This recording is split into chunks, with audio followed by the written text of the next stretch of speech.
right, Kevin.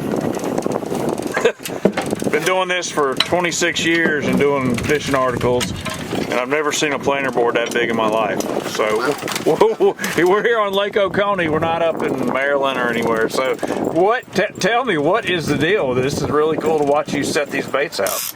Well, this is called Great Lakes planer board fishing, and you're basically running these big big boards, kind of like an outrigger, and then all your rigs will run off of them on quick release.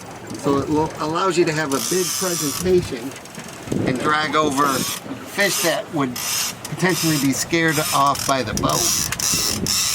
And this makes for fun fishing when you go over a school of fish like this. It is an absolute riot. As you can see, we're fixing to deploy, well, in the process of deploying. And let's see, did you just put 3 different, they're all umbrella rigs, they're A-rigs. Mini-Max. Mini-Max. Whatever you want to call them. Okay, so they are Mini-Max that you're putting. Yep. This is your 4th one that you're putting on here to run out, or 3rd? Correct, 4th on this board. Do you know the sizes of these Mini-Max that you're using? Are they just called? That's a regular Mini-Max. It's got 1/2 ounce jig heads. This is one I made. It's Max stuff. I just did the jigs. Gotcha. And you know, it's a kind of a hobby to always try to make something new that the fish haven't seen. Yeah. I guess that's what all fishermen do, try to outsmart the fish. Oh, big giant fish just blew up right there. There you go. End of October, beginning of November is when the fishing really starts to pick up, and it's about the water temperature. So striped bass really, they like that temperature from 70 degrees to 50 degrees. That's where they're most comfortable. They'll be active, they'll be feeding. The most I've ever had is 13 rods go off at once. But I had a tournament last year where 6 rods went off at one time. In November, it's very common to have multiple hookups, to have multiple fish on at once. You go through a school. These fish are like the wolves of the water. They're like pack mentality. They feed together, they push bait together, and when you go through feeding fish, it can be instant action.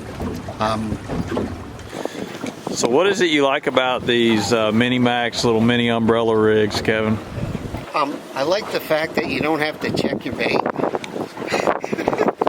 You just put them out and relax, and they tend to catch. I mean, it depends. Sometimes the live bait guys will catch them better than me.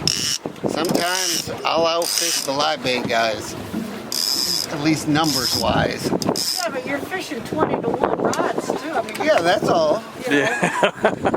Working fine. So in November, these stripers, you were talking about how they could be anywhere. Is that because they're really relating to bait this month, or what?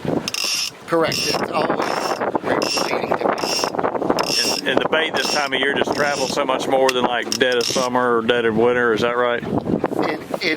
That's true. It's all about the oxygen in the water and the temperature. There's 2 things. So in the summer, there's no oxygen in the shallow water, so the bait's not going to be there either. They're going to usually be in the deep water. And then in the winter, the fish can go pretty much anywhere. So. And you were telling me, like, when you go buy one of these rigs from Capt, he's got a chart that tells you if it weighs this, you troll back this far and all this, right? Speed, weight. Okay. It's just like a formula. Right. So you can go, 0.9 miles an hour and this far back, and you'll know it's going this deep or whatever. Okay. Pretty cool. I've never seen that boy move so fast. Well, I hadn't seen a rod buck like that in a while, so. Does someone else want this? No, you got it. Go. Just instinct. Grab it.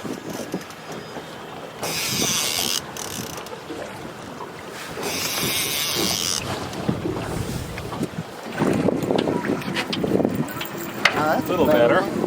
They're getting Yeah. better. What you got? What color do you hit, Nick? They're like white and, well, they're all white and pink, right? Yeah, pink and white and blue. And you said, how far back was that? This one was only back 100 feet, so this fish was up pretty high.